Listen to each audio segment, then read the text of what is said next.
Welcome back to the channel, everyone. This is Take 5. My name is Luke, and today I'm going to be talking about Bardo, False Chronicle of a Handful of Truths. Bit of a mouthful of a title, so we'll just call it Bardo moving forward.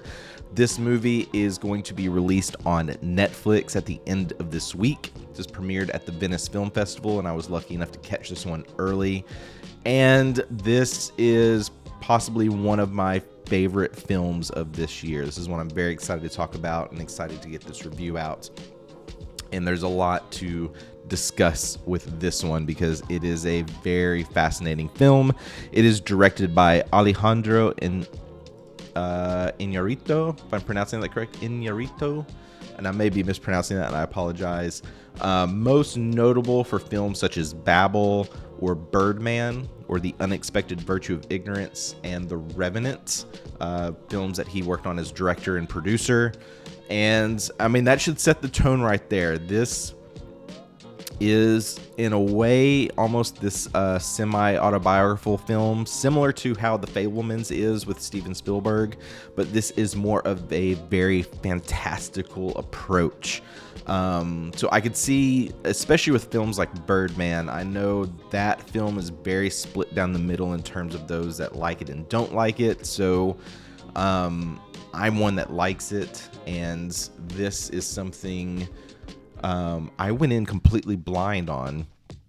When I received the information of it, I thought, I just looked at the title and I was like, you know what, let me check this out, and just go in completely blind. So I didn't even know the background of who worked on this or anything until the film was over. And for me, I thought that was a really incredible experience. But going into Bardo, this follows an acclaimed journalist-turned-documentarian who goes on this introspective journey to reconcile with the past, the present, and his Mexican identity.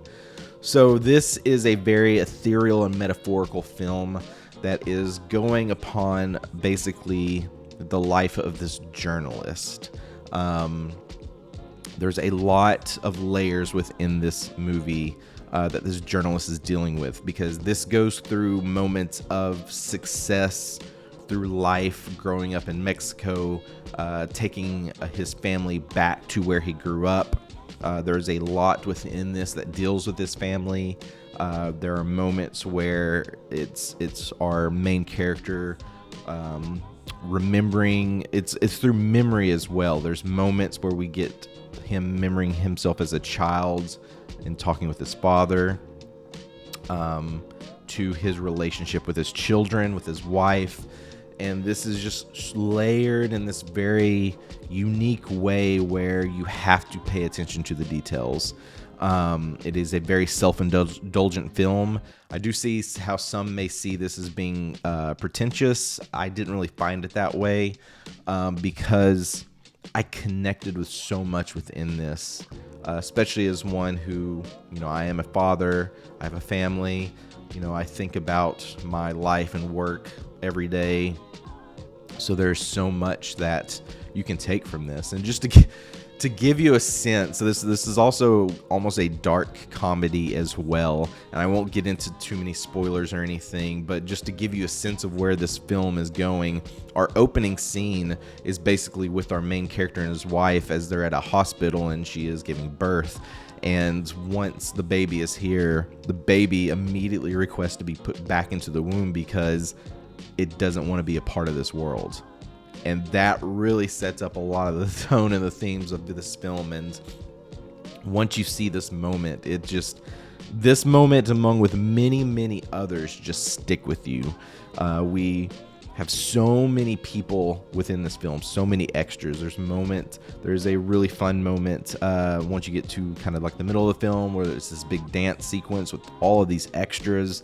And from that dance sequence, we then go into this bathroom sequence, which it becomes almost this dream memory, where now we see our main character, but we see him essentially as a child. We basically see his head on this childlike body through CGI, where he's having a conversation with his father, which we find out that his father has passed away. And then it's just the way that this movie moves from these real life moments into these almost dreamlike sequences and how the metaphors are just layered on top of one another. It's really, really intriguing, and it keeps you glued to the story and to the screen. There's so many things that I kind of took notes of that just hit you in very unique ways, such as like, one note that I took is what good are solid ideas in a world that slips through our fingertips? I mean, that's the kind of tone that you're getting in these ideas. The family dynamic is really beautiful, especially as you progress getting into the third act of this film. The moments that you have with this family, I mean, brought me to tears. It was just so beautiful to see how they're connecting through their life and understanding about where their father is coming from. There's just so much I would want to share more with this film, but I definitely don't want to get into spoilers, because I do think this is something you need to go into as spoiler free as you can. I will say this is a longer movie, getting to about 2 hours and 40 minutes. But I think the pacing is pretty fine, though there is a lot of fat within this film that could have been trimmed just to kind of shorten that runtime. My understanding is that there is a longer version of this. Originally, that's the version they wanted to release, but there was things trimmed out. So maybe we'll get a director's cut, because I think this was supposed to be more of a 3-hour film, maybe a little bit longer. But I think things move in a way where that runtime just goes by pretty good. That's really the only complaint that I have. There's probably a lot of moments that could have been trimmed out a little bit to shorten that runtime, but overall, I really enjoyed all the things about this. Just the themes that you have of going throughout life, because you're dealing with family, memories, getting older, being present in moments, how you are dealing with your validation through success, letting go of things. This is just such a fantastic film. I can't wait to check it out again when it drops on Netflix this weekend. So before I get into my final thoughts and ranking, let me know, are you a fan of films like this? Did you like Birdman? Let's leave it at that. Are you a fan of Birdman? I would love to know. That is a film I definitely want to check out again, called Birdman, or it's The Unexpected Virtue of Ignorance. Let me know what your thoughts are on that film. It's one I definitely want to check out again soon and revisit. But first, I'm definitely going to revisit Bardo. So for Bardo, I'm giving this a 9 out of 10. Like I said, this is one of my favorite films of the year. Will definitely be in my top 5, more than likely, though I have so many films I'm still trying to catch up on, but I do see this as a strong contender of being, potentially within my top 3, if not top 5 for this year. So thank you so much for stopping by, checking out this review. I'll be back again with more reviews. Very excited to check out Avatar: The Way of the Water later this week, because I know so many people are getting a chance to check that out early, so that's definitely high on my list to check out this week, as well as revisiting Bardo on Netflix. So thanks so much for stopping by. Be sure to like and subscribe, and we'll see you again very soon.